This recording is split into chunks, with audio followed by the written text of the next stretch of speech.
Hello everyone, welcome back to another Star Wars Destiny video. Today Fantasy Flight released a few more spoilers for Legacies. These were spoiled by Artificery, so there'll be a link in the description where you can check them out. They have a lot of good write-ups on Destiny, and they often run really cool online tournaments, so they're definitely worth checking out. There'll be a link in the description below to check it out. They released these spoilers here, so we're going to go ahead and just take a look at the cards. I'm going to give my thoughts on them. So first card up here we have Rebel Traitor. A yellow villain, 8 health for 8 points, so you get that 1-to-1 ratio, which is pretty nice. But one indirect damage, 2 indirect damage, 1 disrupt, 1 shield, 1 resource, and a blank.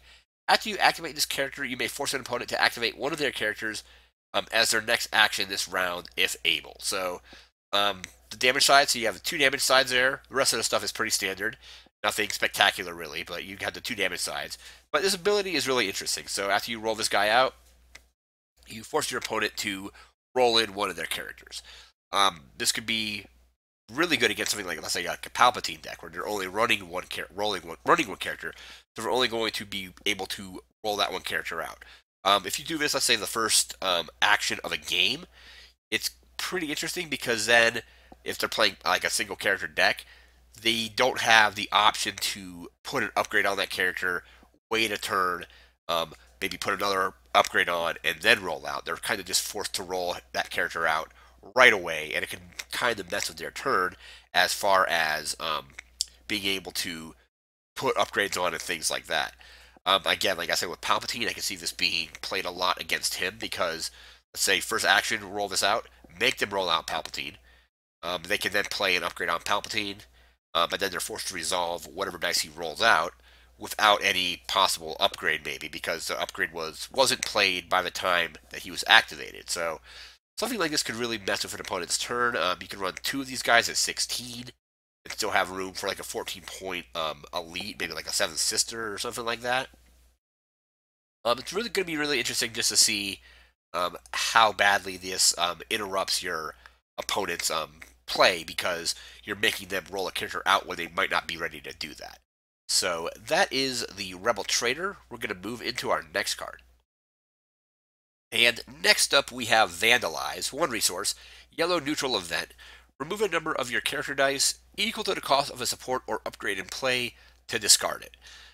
One thing that's interesting is I wonder if they're going to allow this to be used with 0 characters because they say Fantasy Flight has said 0 is a number when cards like this come out. So a bad little hope, if I have 0 cards in my hand, I can choose to discard 0 cards and not lose any of my resources. So the way this sounds like it works is you remove any number of characters that you want, and for each die that you remove, it's equal to 1 resource cost on a support or upgrade that's in play, and then you can get rid of it.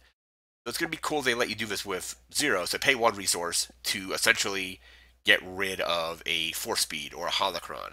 But run this in conjunction with Ren to get rid of like their other stuff as well. Interesting thing though is if you have like a big character pool, like a lot of characters, like a lot of non-uniques, you pay 1 and remove all of them, and you can get rid of a pretty big upgrade or a pretty big support as well. I think that's how this is going to play.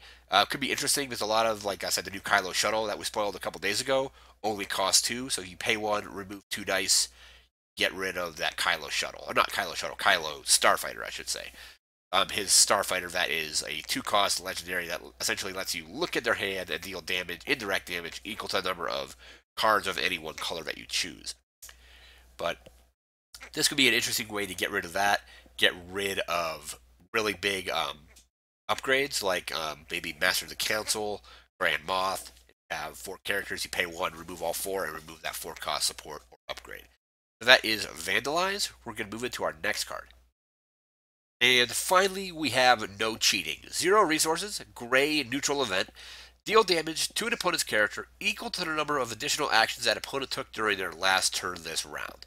Really funny kind of card. Interesting as well because they just released a card that lets you take 3 additional actions. So if I were to do that, take those 3 actions, my opponent could play this, and then I had to take 3 damage on one of my characters in the next on their turn when they play this. I could definitely see this being used in against decks that just string together actions. Like using something like a Force Speed, get 2 additional actions, then play or Tactical Mastery, get more additional actions. And then your opponent can just play this and have you take a ton of damage with that as well. I think it shows that they were definitely, the action cheating was getting a little bit out of hand, and they got rid of some of that with being able to only overwrite something like once per turn, or once per round, I should say. Um, if this was a round when F or Rainbow Nines was a thing, this would do a lot of damage. It could be um, pretty devastating in that situation. But they've kind of toned that down a little bit by making it so you can only override once per turn. But now there's still going to be decks that run Tactical Mastery, so that can do that's going to do some extra damage. That'll do 2 if they take 2 actions. The new card they just spoil lets you take 3 additional actions. Anything that uses, like if you're stringing together 4 speed specials, you'll take damage on however many extra actions that you took. So this could be a way to kind of combat that. I'm not sure how many people are actually going to play it, or if this will kind of make it so people are using less and less action sheets, maybe. So maybe people will play this for a while, and then people that are doing all the action cheating will say, well, I don't want to get hit with no cheating. I'm not going to do as many action cheats. I'm not going to use 4 speed special as much. I'm not really sure, but this is kind of an interesting way to punish people for just stringing together an insane amount of actions. So that's the final card for this video. Again, I'm going to leave a link in the description to where you can check out the Artificery article on this, and definitely go ahead and check them out. They have some really cool content. That's going to do it for this video. Remember to like, comment, share, and subscribe, and we'll see you next time. Take care.